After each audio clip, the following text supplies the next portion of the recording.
Waandishi wa habari, kama tunavyofahamu, Mamlaka ya Vitambulisho vya Taifa NIDA inaendelea na utekelezaji wake wa jukumu la msingi la usajili, utambuzi wa watu pamoja na kutoa vitambulisho vya taifa kwa raia, wageni wa kazi, wakimbizi na walowezi waliokidhi vigezo. Hapa najaribu nilitoe maelezo kidogo kwa sababu kumekuwa na mkanganyiko wa baadhi ya sehemu, nisingependa lije katika maswali kwamba kuna baadhi ya wageni wa kazi au wakimbizi au walowezi wamekuwa wakizuiwa sehemu wakiwa na kitambulisho cha taifa, na hivyo kuzua tofauti kwamba NIDA wanatoa vitambulisho kwa watu wasiohusika. Kitambulisho cha taifa kama nilivyozungumza, tunatoa vitambulisho vya aina tatu. Kama nilivyozungumza, kuna uraia, raia Tanzania anakuwa na kitambulisho hicho cha NIDA, lakini tunakuwa na kitambulisho cha mgeni mkazi. Kwa mfano, wanaofanya kazi katika mashirika mbalimbali, makampuni, wanapopita TIC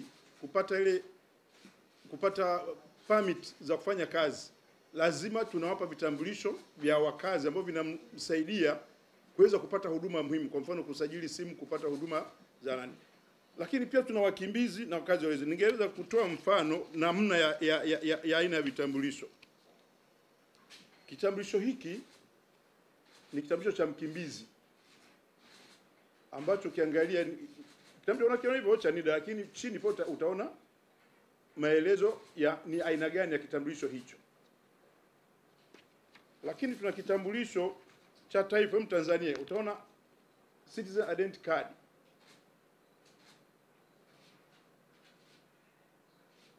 Lakini cha tatu tuna Legal Identity Card. Hii ni kwa wale mtu ambaye amekuja kwa kazi maalum, kwa mfano viongozi wa dini, kuna mapadri, kuna mashehe ambao wanakuja kufanya kazi kwa muda maalum.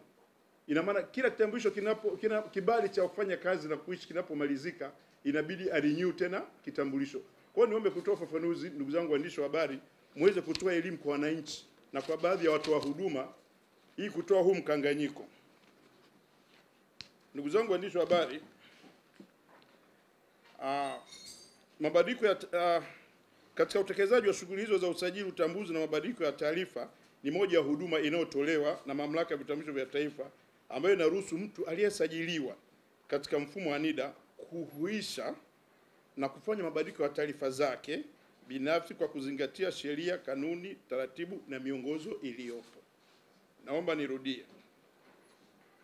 Katika utekelezaji wa shughuli hizo, shughuli zetu kama sisi tunaofanya utambuzi, tunaruhusu pia kuhuisha taarifa, kufanya mabadiliko, lakini ukifuata taratibu na misingi na sheria iliyowekwa.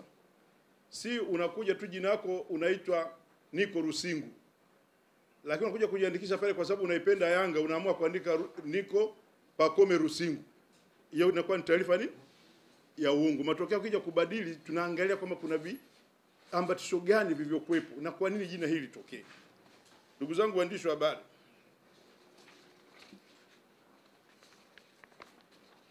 kama mnavyofahamu, kumekuwa na maombi mbalimbali ya mabadiliko ya taarifa ambayo yamewasilishwa kipindi kirefu, lakini hayakuweza kufanywa kwa kazi, na hivyo kuleta taharuki na malalamiko makubwa kwa wananchi, ambayo yamesoka kipindi kirefu, lakini hayakuweza kufanywa kazi kutokana na kutokidhi matakwa na utaratibu uliokuwa unatumika hapo awali. Kati ya maombi ambayo hayakuweza kufanywa kazi ni watu waliotumia nyaraka za kugushi pamoja na waliotoa taarifa za udanganyifu wakati wanajisajili. Tumekuwa na hilo tatizo kubwa sana, malalamiko yamekuwa mengi na wengine wamefikia hatua kulalamika kwa viongozi wa juu, akijua kabisa kwamba makosa ameyafanya, lakini kwa kutafuta sympathy na huruma kwamba labda viwakitoa kwa viongozi kule itatoka oda kwamba mbadilisheni.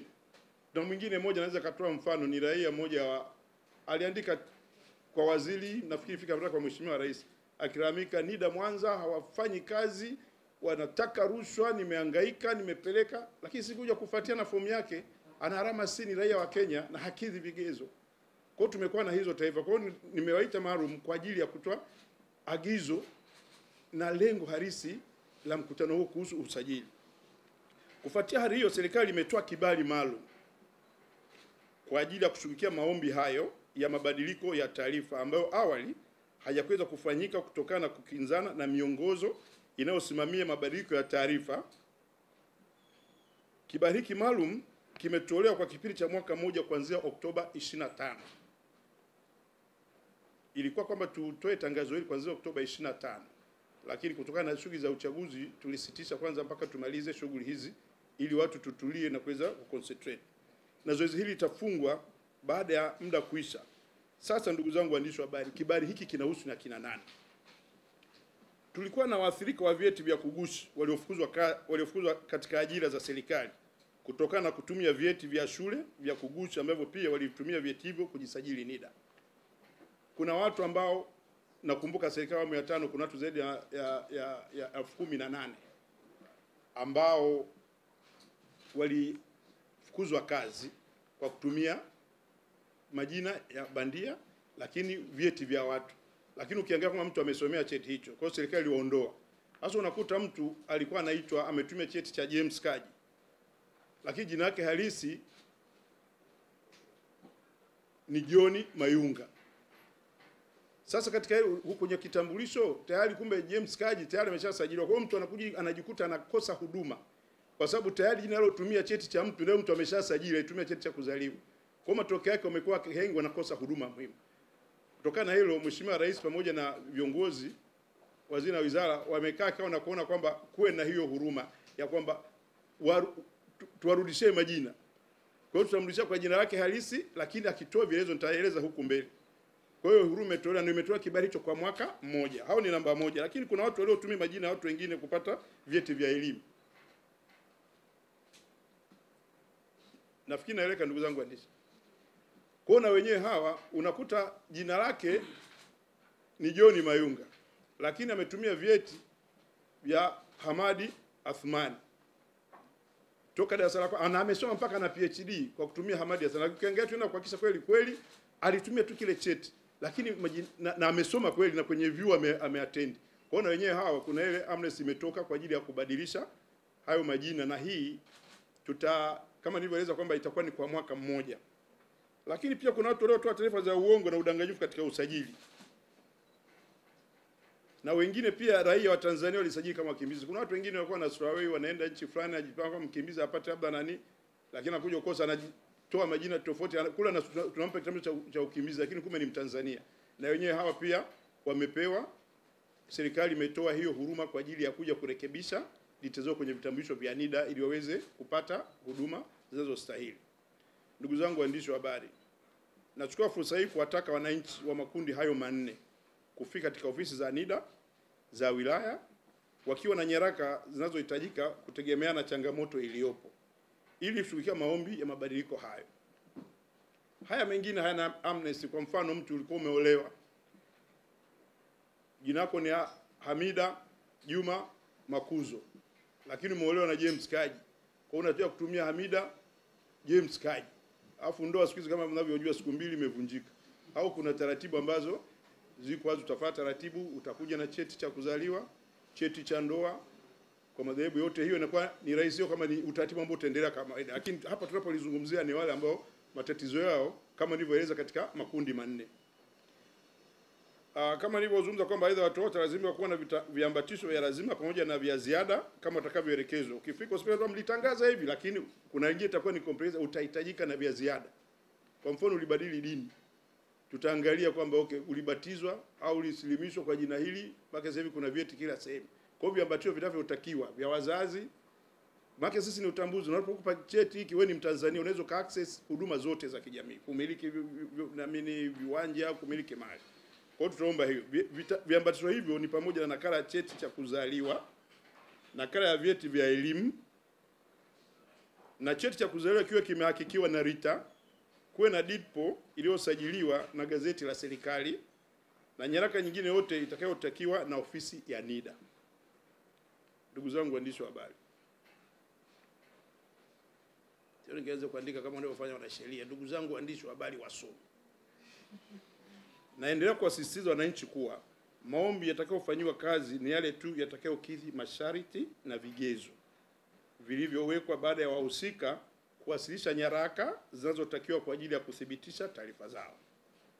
Na kwa kuwa kibali hiki kimetolewa kwa muda maalum, yani kipindi cha mwaka mmoja, ni wale wote niwase wale wote ndugu zangu kwenye changamoto na taarifa hizo kujitokeza na kwenda kwenye ofisi za NIDA za wilaya. Sio je makao makuu, anzia wilayani. Niwaombe tena kusisitiza, makao makuu tutapokea taarifa zinazoanzia wilayani. Wakiwa na viambazo vinavyotakiwa ili kufanya marekebisho wanayohitaji kwa muda uliopangwa. Tuna tatizo sisi wa Tanzania, tule rush hao. Kitu kimetangazwa taenda mtu ametulia, si bado wiki mbili ndio unakuta group la watu 2000 3000. Kwa kweli hatutakuwa na extension. Nafikiri mimi bahati nzuri huwa sirudi nyuma. Tulielezana na watu ambao hawajachukua kadi zao, tulisitisha kwa tokea tarehe 1 mwezi wa 5, na wengi walikosa huduma kwa sababu ifikie hatua Watanzania tuwe na nidhamu, tunapoambiwa kitu tufanye. Kuona kwenye hili kifika tarehe hiyo hujabadilisha, hatuna extension. Na hilo naomba waandishi wa habari ndugu zangu mwasisitizie watu. Sambamba na hilo niwakumbusha wananchi wote kutoa taarifa sahihi na za ukweli wanapokuja kujisajili NIDA. Tusifanye mchezo. Wengi mwagharimu, wengi walikuja wakijua kwamba kitambulisho cha taifa ni utani. Wengine waliandika majina ya ajabu, na wengine walifoji, na wengine wameenda kujisajili mara 2. Lakini sisi kutokana na utao na system tuliokuwa nayo, ukishaweka fingerprints tu, ukirudi tutakukamata. Kuna wengine walikuwa ni wakimbizi, ametoka kule amechomoka kambini, tumemsajili kama mkimbizi, anakuja Tabora anapata kazi, au anakuja shambani Bagamoyo kwa mtu, anakuja kujisajili tena kama mimi Mtanzania. Na baadhi hata watendaji wamekuwa sio waaminifu, wanatoa mpaka wanapataje hata vyeti vya kuzaliwa, wanapata form watendaji wanaidhinishia, lakini ukija kwenye fingerprints tunakukamata. Na sasa hivi hatutakuwa na mswali ya mtume. Kwa ndugu zangu waandishi wa habari, matarajio ya NIDA kuwa wananchi watatumia fursa hii kufanya marekebisho kama haya ilivyoelekezwa kwenye kibali hiki. Asanteni sana kwa kunisikiliza. Karibuni.